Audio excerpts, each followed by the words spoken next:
Okay, I use liquid glass polish. You can buy it again. A company, MPI Industries, bought the rights to it and the formula, and they now sell liquid glass again. I'm lucky in that I found a bunch of the original cans and formula, and that's what I use. This stuff is fantastic. Gives you a good shine, easy to go on, easy to come off. You can do it in the sunlight without any problem at all in the sunshine. You wipe it on, let it dry. That's just a few minutes, and it'll wipe right back off even in sunshine. So if you're looking for a good polish, I recommend liquid glass. I've used it for years. I literally probably 3 decades I've used it, and I always have fantastic results. I never have paint issues. It's fantastic stuff. I know they have all these ceramic this, ceramic that, high-tech this, high-tech that. I've yet to see anything that works better than liquid glass, that goes on easier or comes off easier than liquid glass does. Another thing I did, I went ahead and did my first oil change. I did that at 1,283 miles just to get any possible break-in metals that might be in there. I know today's engines are CNC parts in them, so they don't have as much wear to break in as your older engines did few decades ago.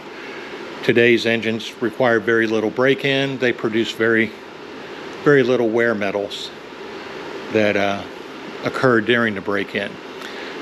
I use Redline oil. I use it in all my vehicles. Use it in my tractor. Use it in my generators. I even use Redline compressor oil in my air compressor, which I have a 60-gallon Quincy air compressor. But I use the 0W20. It's fantastic stuff.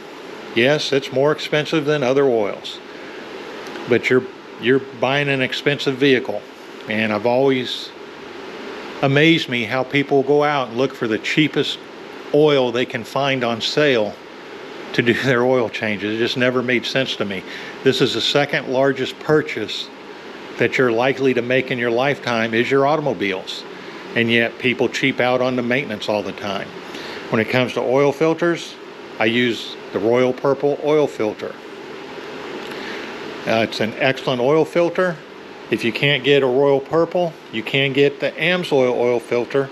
It's the same filter. They're both made by Champion Labs for each company, and they're both are identically made. The only difference in them is one will have a silicone seal in it that's purple, which is your Royal Purple, and the AMSOIL one is just a black seal on it. That's the only difference. And I'm not talking about the ring where it seals the oil filter, talking an internal rubber seal.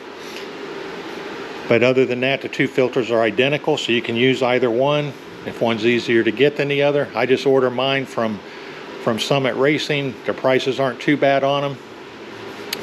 They're a little more expensive than a regular filter again, but they have a full synthetic media. They have a wire mesh on the inside of them so that the filter won't ever collapse. And just in case that was to ever happen, they have a nice strong canister. They're just an excellent, probably one of the best built oil filters out there. And you can buy other filters that match their quality, but you're going to pay for them. If you want quality, you have to pay for it. If you want cheap, you can find cheap filters in oil. Myself, I'd rather pay a higher price and get quality oils and filters than to buy cheap oil and cheap filters for what is basically your second largest purchase in your lifetime, which is your automobiles. And this is a purchase you'll make several times. Can you get by using El Cheapo oil and El Cheapo filters? Yeah, you can, but over time, they're going to start building up varnish inside the engine.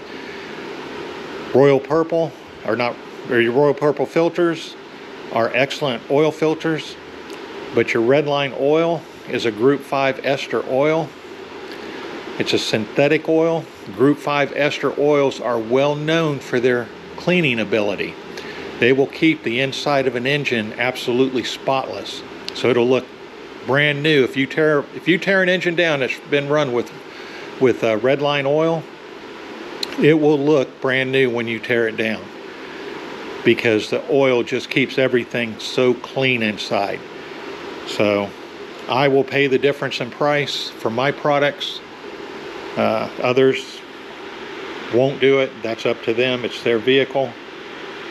For me, I don't mind spending a little bit extra for the best protection possible. Now, a lot of people chime in and say, oh, you don't need that, it's a waste of money, blah, blah, blah. Well, I do it for that worst case scenario. What if something does happen and your vehicle does overheat on you, and rather than having an inferior oil that will break down quicker and cause other damage, a synthetic oil, a true synthetic oil, will withstand higher heat. So when you are alerted there's a problem, you pretty well assured that oil isn't going to be an issue. It's just going to be more than likely a cooling system issue that you're going to deal with. You know, I do it for the worst case scenario. I'd rather have the backup of that than to run a cheap oil that all of a sudden, if you had a cooling system issue and the engine overheated and the oil got too hot, and it just creates more problems from there, because now you have baked on, caked on oil inside the engine. That stuff's going to start breaking off, and you got other problems down the road, and it's just not worth it. Not when you can just buy a little better oil and avoid it altogether.